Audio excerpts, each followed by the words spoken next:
தற்போதைய அண்மை செய்தி. டிசம்பர் 2ஆம் தேதி இலங்கை கடற்படையால் கைது செய்யப்பட்ட காரைக்கால் மீனவர்கள் 18 பேர் விடுதலை செய்யப்பட்டுள்ளனர்.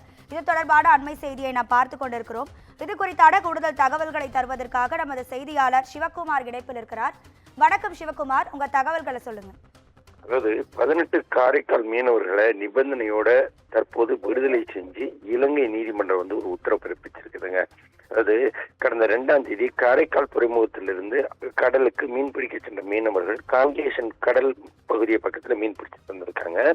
அப்போ அங்க இலங்கை கடற்படை என்ன சொல்லியிருக்காங்கன்னா, எல்லை தாண்டி மீன் பிடிச்சிருக்கிறீங்க அப்படின்னு குற்றச்சாட்டை முன் வச்சு 2 விசைப்படகுகளும் அதுல வந்திருந்த 18 மீனவர்களையும் சிறைப்பிடிச்சு விசாரணைக்காக காங்கேசன் துறைமுகத்துக்கு அழைச்சிட்டு போனாங்க. அங்க இருக்க நீதிமன்றத்துல ஆஜர்படுத்தி அதுக்கப்புறம் ஜெயில அடைச்சாங்க.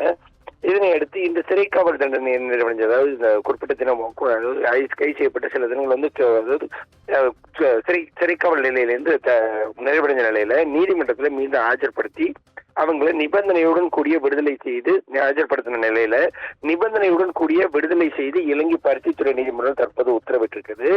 இதனைத் தொடர்ந்து விடுதலையான மீனவர்கள் அங்கு உள்ள இந்திய துணை தூதரக அதிகாரிகள் உதவியோட ஒரு சில நாட்கள்ல தாயகம் திரும்புவார்கள் என எதிர்பார்க்கப்படுகிறதுங்க.